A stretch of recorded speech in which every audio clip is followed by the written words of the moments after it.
14 বছর। আর মাতা সীতাও বনে গেছেন, প্রায় এত বছরই হয়ে গেল। বজ্রের মতন কঠোর, আর অন্যজন নরম তুলোর মতন। একে অন্যের থেকে একদম ভিন্ন, কিন্তু সর্বদা একে অন্যের সঙ্গে। আরো একটা কথা আছে, যে ব্যাপারটা দুই ভাইয়ের সমান, সেটা হলো তাদের মায়ের প্রতি তাদের অত্যন্ত ভালোবাসা আর নিষ্ঠা। অদ্ভুত। হ্যাঁ মহারাজ, গত 14 বছর ধরে লবকুশ আমাদের মনের কোণে জায়গা করে নিয়েছে। 14 বছর। আর মাতা সীতাও বনে গেছেন, প্রায় এত বছরই হয়ে গেল।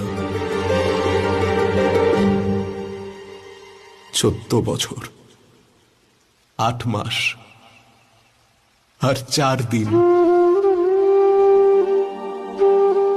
আর 2 প্রহর।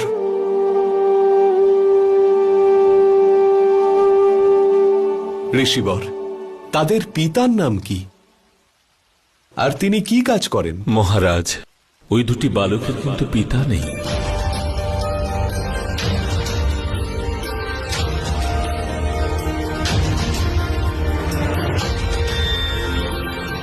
আর ক্ষমা চাইছি মহারাজ, এর থেকে বেশি কিছু বললে সেটা লবকুশের মাতার সম্মান বিরুদ্ধ হবে।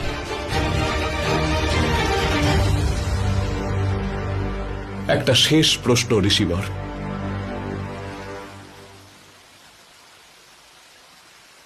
তাদের মাতার নাম কি?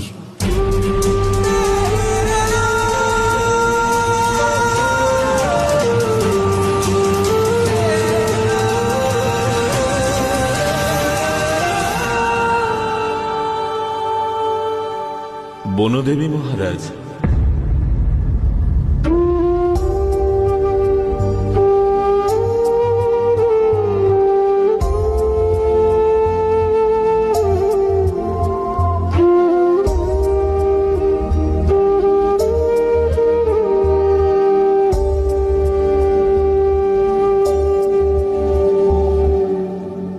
ওরা ওদের বীরত্বের জন্য অবশ্যই পুরস্কার পাবে, আর এই দুষ্ট শিকারীরা তাদের অপরাধের শাস্তি পাবে।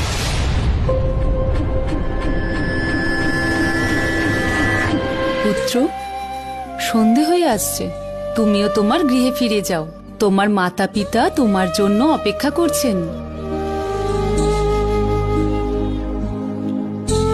যাও। মাতা পিতাকে তো অনেক বছর আগে ওই শিকারী মেরে ফেলেছে।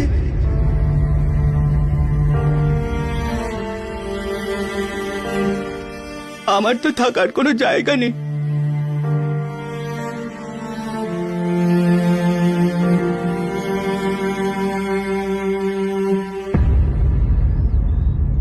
মা তোমায় কি বলেছিলেন? অর্ধেক সত্যি বলা অন্যায়।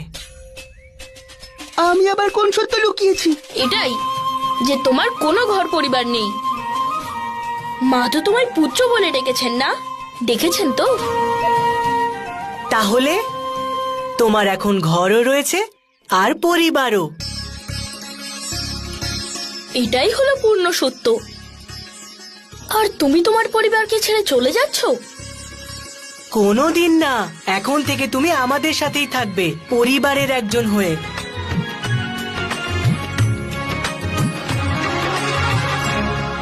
কিন্তু বানর, আমরা তোমাকে কি নামে ডাকবো? তোমার নাম কি? হীরা।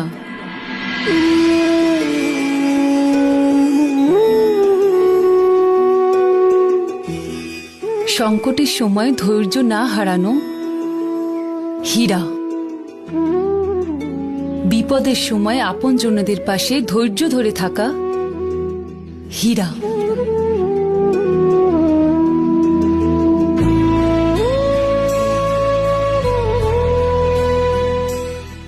হীরা।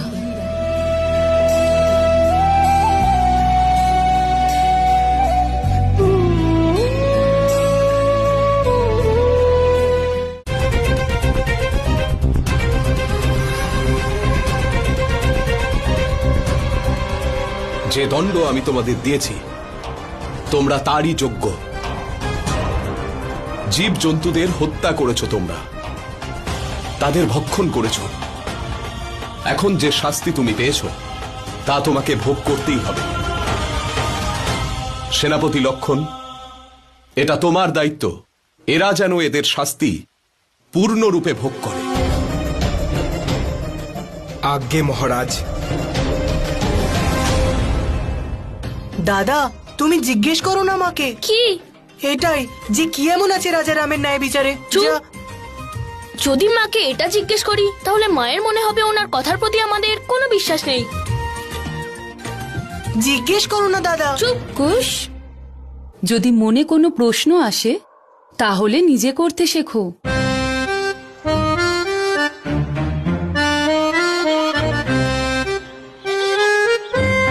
ক্ষমা করবেন মা।